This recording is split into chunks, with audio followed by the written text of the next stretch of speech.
Good evening. We apologize for starting a few minutes late. We were held up in the session regarding the budget in our work session earlier, so we took a quick 10-minute recess. It was supposed to be 5, we took 10. So we're a little bit late in getting started, so I apologize to the viewing audience and those that are with us. It is 7:10. This is the Raytown Board of Aldermen meeting of October 4th, 2011, regular session number 12. Opening session will begin at this time, and I'm going to call upon our good friend Stephen King, who is the pastor of Ivanhoe United Church of Christ, for our invocation and pledge of allegiance, please.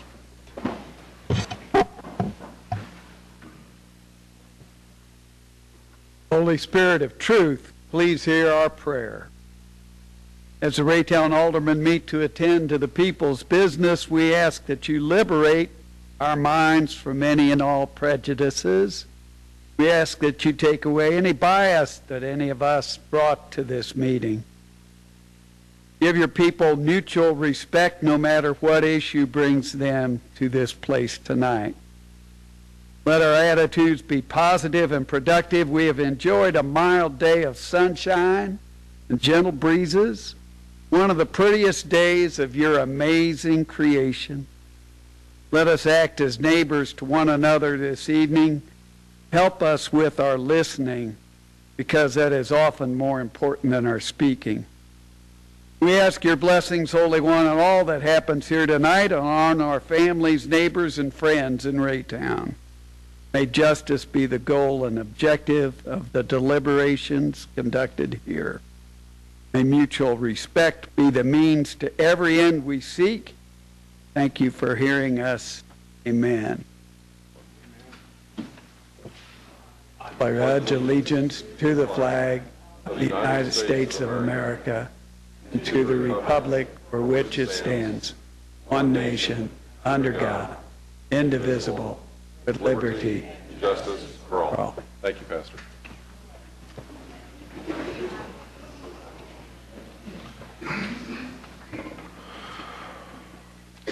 Ask the clerk to call the roll, please.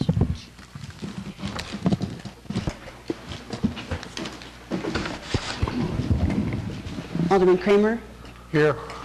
Alderman Pardue? Here. Alderman Azier? Here. Alderman Hamilton? Here. Alderman White? Here. Alderman Nelson? Here. Alderman Ertz? Here. Alderman Van Buskert? Here. Alderman Mock? Here. Alderman Lightfoot? Here. We have a quorum. This time allow me to read the proclamation from this point regarding breast cancer awareness. Whereas this year over 230,000 women are expected to be diagnosed with breast cancer, and nearly 40,000 women are expected to die from this disease. It is the most common non-skin cancer and second leading cause of cancer-related deaths among women in the United States. As we observe National Breast Cancer Awareness Month, we salute the brave Americans who are fighting this disease, including their families and friends, advocates, researchers, and health care providers. We also pause to remember and pray for those we have lost to breast cancer. Whereas screening and early detection are essential to our nation's fight against breast cancer, the National Cancer Institute recommends that women aged 40 and older have mammograms every 1 to 2 years. Women who are at greater risk should talk with their health care providers about whether to have mammograms before age 40 and how often to have them. Every day, health professionals are improving programs that address the issues women encounter in obtaining appropriate and timely treatment. And whereas our nation has made significant progress in the fight against breast cancer, and we remain firm in our commitment to do more, this month we reaffirm our commitment to reduce the burden of breast cancer and our support for those who are living with this devastating disease.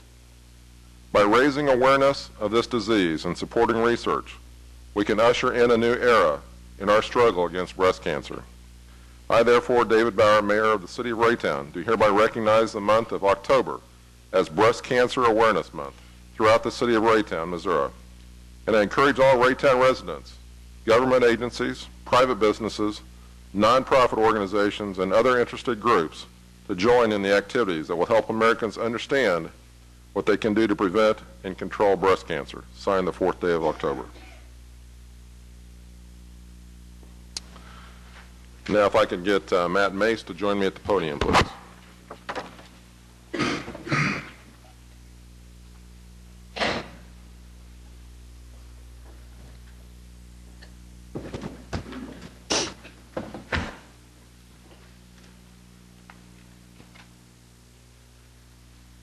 We are talking about fire prevention this week.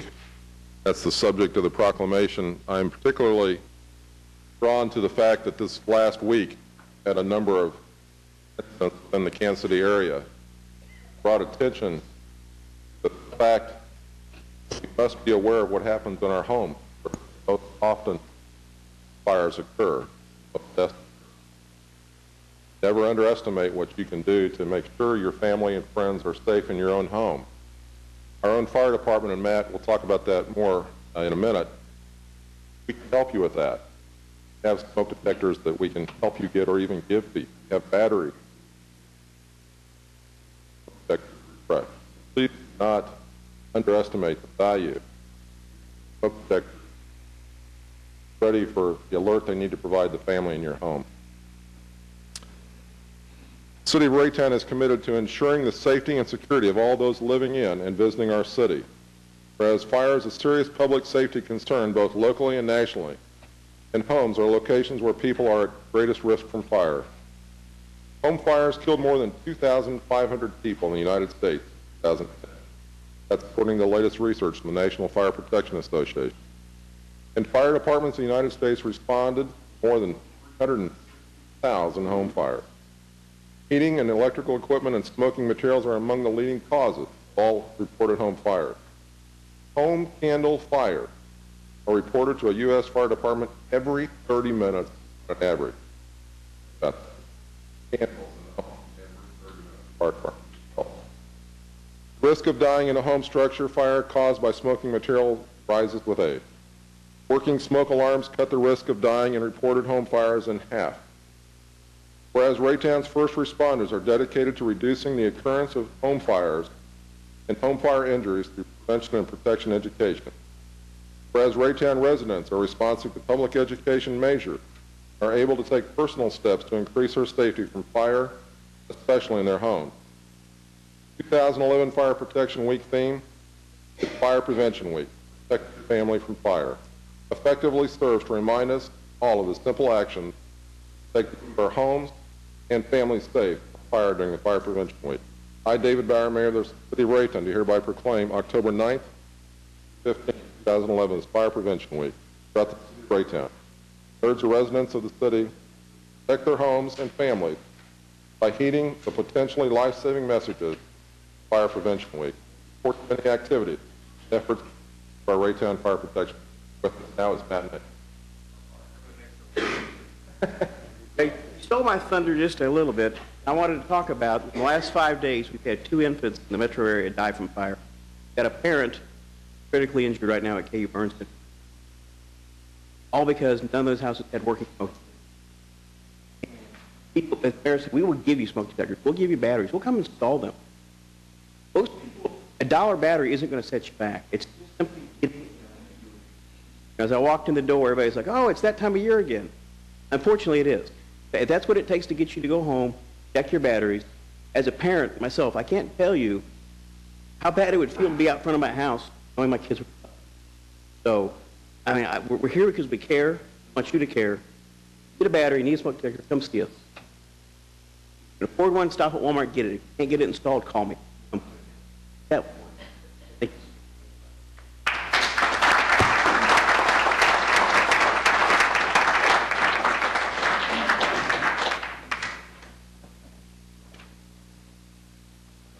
Chief Lynch, it's my understanding that you have a small check for someone. If you can get that to go through the drive-thru, you're all right.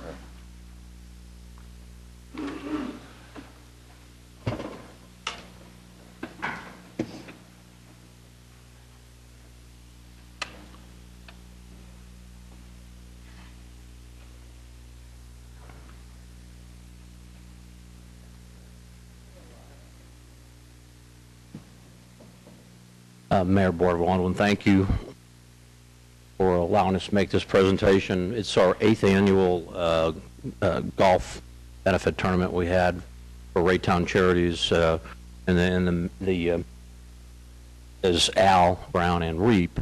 And just to clear up, others aware of other charities we do work with and give to. As asked earlier by Charlotte Melson, what other charities we work with. And there's just a few. There are many, but I have a few that I have. Boy Scouts of America, Sunshine Center, Child Protection Center, Shepherd Center, Law Enforcement Memorial Fund, Shriners Burn Victims, Hope House Fundraisers, Special Olympics, Higher Impact, Honest, Operation Thermal Imager, SAFE, Clements Family Golf Tournament, and the Case Springs pumpkins that they're having in a couple of weeks. I think Honest does that. And all the money goes to charity. It doesn't go to any police officers. We don't benefit from this, but we have fun doing it, and we'll continue to have this tournament. We raised $18,000 this year. We have a lot of fun doing it, and it's good for the community, and we're proud to present this check to REAP and Al Brown, $9,000.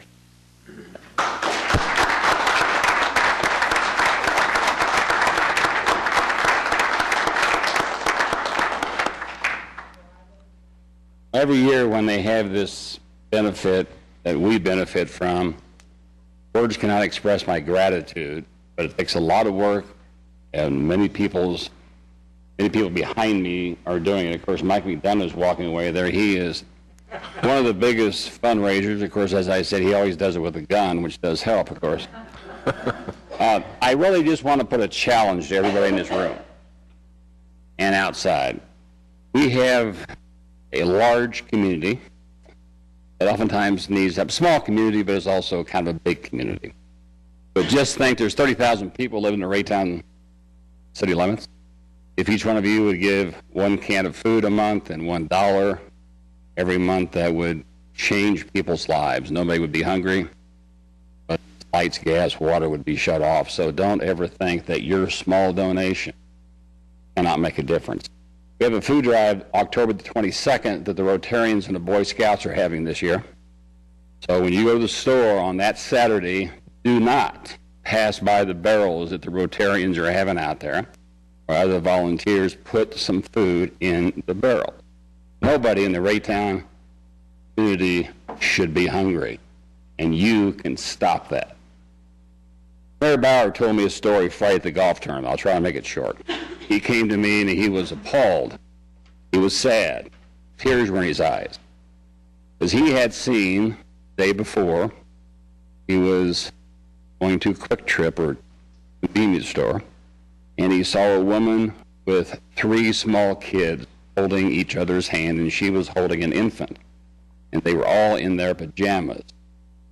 But their car had run out of gas just down the street. She was somewhat disheveled, very sad, stressed. She was afraid. No telling what her life was all about. Possibly she had been used a relationship and she had to move out of the house at 7 o'clock in the morning. Nobody knows. Nobody knows. Mayor Bauer said to me, he said, I had just the day before purchased a tie. Very expensive tie. He's probably wearing it right now. And he looked at that tie, and he looked at the woman who needed help from community. And he said, what's wrong with this picture? So it kind of came to reality with him that he helped the lady to put gas in her car. But there again, he did help. I'm challenging each one of you and everybody in the audience, don't just talk about it, do something about it. There is a saying that goes, to the world you might just be a person. To a person, you might just be the world. To that woman, Dave Bauer, was the world. I thank you, Dave, on behalf of the community for doing what you did, and I challenge each and every one of you to perform simple act of kindness every day. Make this better. So on behalf, again, thank you all the people who helped with the golf tournament. This will help many families keep their lights or their gas or their water on this winter. Thank you. Thank you. Appreciate it.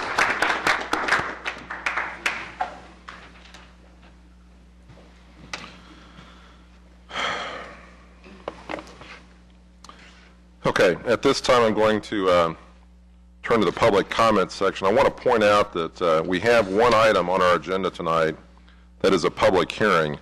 If you want to speak tonight, you're here tonight to speak about item 6, which is a conditional use permit for property located at 11900 East 50 Highway. You may wait until that time, and then we'll be able to better record your comments specific to that public hearing. If you're here for any other item on the agenda other than item 6A, this will be the only time that you have to speak to the Board of Aldermen. So at this time, I'm going to call forward Michael Downing, who's been the first one to sign up on our public comments section.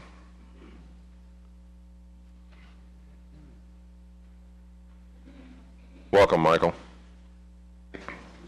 Mayor, what I'm here about is on the agenda is the awarding of the contract for essentially animal care services today. And started with a little anecdotal incident, and that was a little over 2 years ago on April 1st. I had a house fire while I was in Boston. And I was very happy with the Raytown Fire Department and Fire Marshal Mays. They stayed and got my cats and got them taken care of. But I called the Raytown Animal Hospital, is that what it's called? They had them, but they hadn't done anything with them, and it took me a while to fly back from Boston, and I got there. The cats still had soot on them, and no one had checked them out. Now, I'm not faulting the animal hospital on this. It may not be part of their contract. If that's the case, then it needs to be part of the contract that any animal that's taken to them from, say, a auto accident or a fire should at least get an examination to find out if they need medical attention right away. Paramedics do that when they come to the scene of a auto accident. And you know, we had a debacle, I don't know, a couple of years ago over a yellow lab puppy. You know, we need to have some provisions where they're taken care of immediately rather than later, because, well, there's just too many chances. There are owners in the hospital from the car accident or the fire, for example. They're not present. And I don't think it would be a huge expense to the city to at least plug this small loophole for people's pets. Thank you. Thanks, Michael. Next, we've got always a smiling face, Martha Cockrell.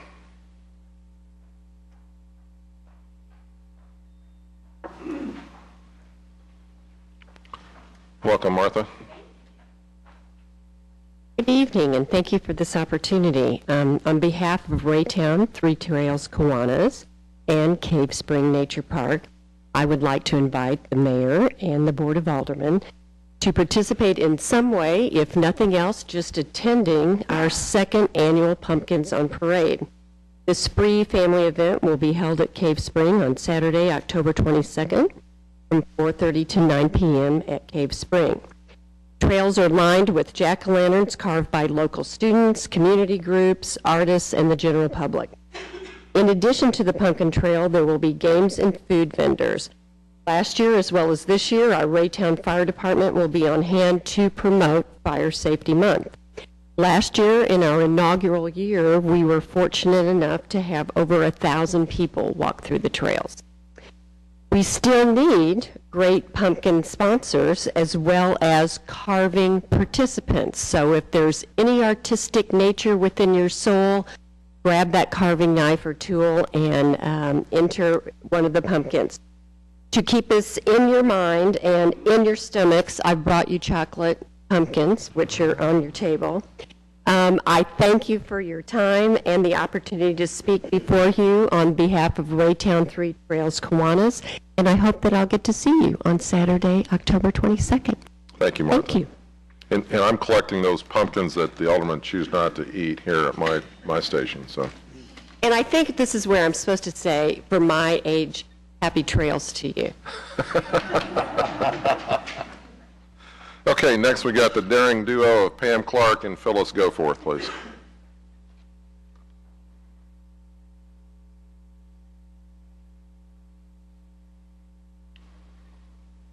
Welcome, ladies.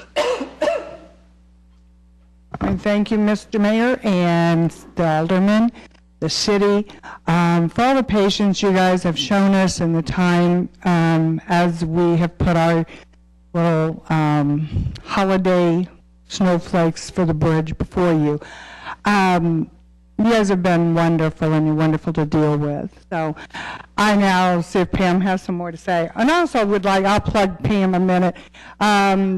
I don't know if most of you are aware, Bill McFerrin has left Main Street because he moved out of state. Pam has agreed to take the secretary position of Main Street. So. Very good. I told them they needed to find somebody to replace me really quickly. Just a reminder that we have asked a budget for $1,260 for snowflakes to put on the 63rd Street Bridge, and we're hoping that you approve that for us. Thank you. Thank you, Pam and Phyllis. Next, we've got Kendra Albert. Welcome, Kendra. Thank you. I'm here to speak in regards to the animal control issue, too. There was an article in the paper last week about our euthanasia numbers here in Raytown, which are over 50%, which was very shocking to me. So I would like to suggest that Dr. Rose maybe use some different avenues to find homes for some of these dogs, such as working with rescue groups, having mobile adoption events if he's got volunteers that come in, using Pet Finder, Adopt a Pet, different internet sites, because this is, in a town our size, that's a really high number. So that's it. Thank you, Kendra. Next, we've got our friend Andy Whiteman.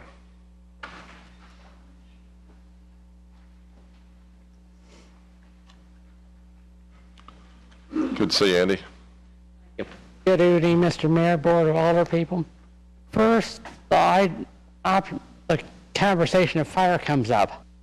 I've kind of tracked it, and 1 year I was noticing an average of 3 fires per day.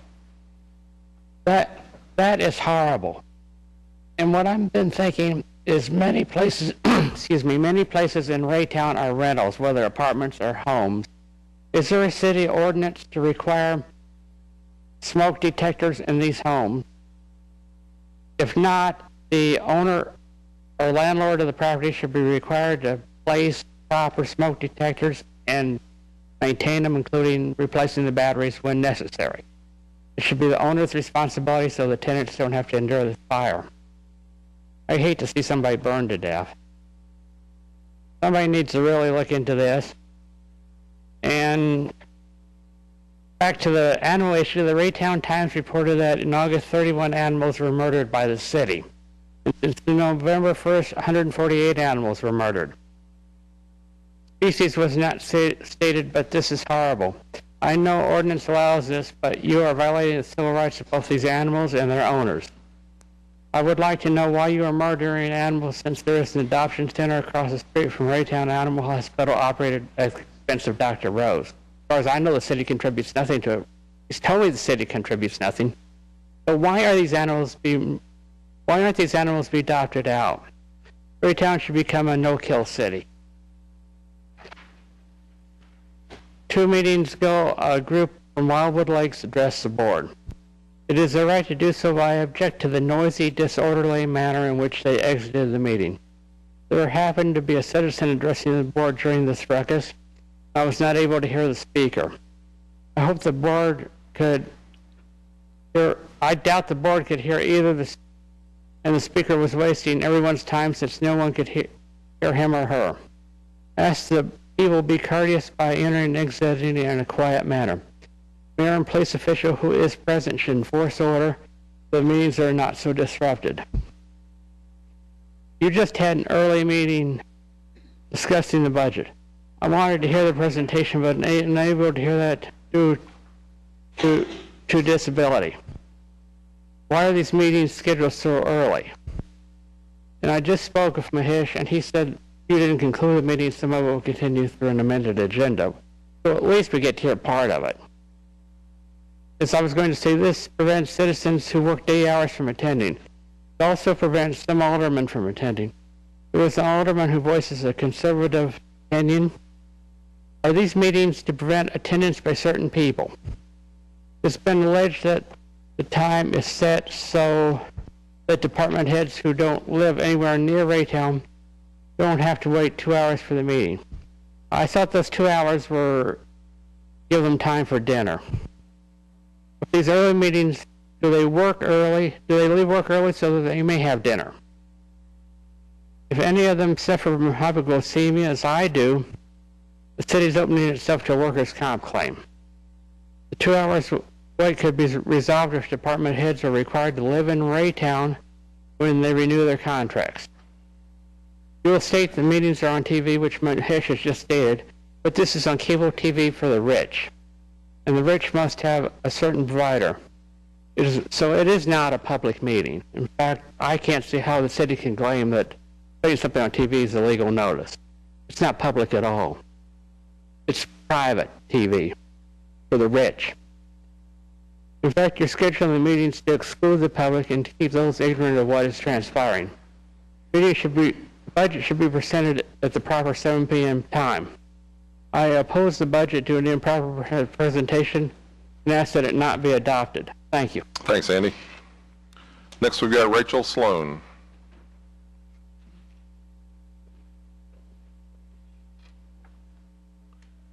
Evening, Rachel. Thanks for coming out tonight. Okay. I'm short. Okay, well, my name's Rachel Sloan, and I'm just gonna introduce myself and about what I do and kind of experience. And this is in regards to the animal ordinance and the euthanasia rate. Our current pet limit law is for either a mix of cats and dogs, 2 dogs, 2 cats, whatever. And I know this has been brought up to Mayor Bauer before about a fostering or sanctuary clause. And these are suggestions I came up with on this note card in 5 minutes. And I think they're very viable ways to execute this plan. So if I can come up with this in 5 minutes, I think it could be written on the books. Now, my ideas would be you could have 4 animals in foster care and 4 private animals. You'd have to have neighbor approval, a home check 1 time a year, and to apply for a permit. That would include a fence check, looking at the conditions of the animals that are currently in the home, the criminal background check. Animals should be up to date on shots and spayed and neutered. And volunteers could do this, and they could report their concerns, because budget is an issue.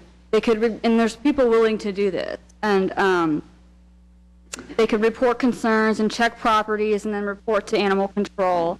And the fostering allows for these dogs to be saved. There is no reason we should have a euthanasia rate over 50% when there are people who are willing to take in more than 4 animals, but it's illegal to do so because that's what our law states. So I urge you to kind of think about that, kind of think about my suggestions, find a way to execute them. If I can come up with one of these in 5 minutes, I'm not even in a place of power, you can too. So that's my thoughts and my suggestions. Thank you for hearing. Rachel, thank you for your patience and coming forward tonight. Your passion is what I meant. Your passion, your patience, and for coming forward. Okay, would anyone else in the audience like to address the board on any matter that the board has control over other than item 6 tonight? Okay, we're going to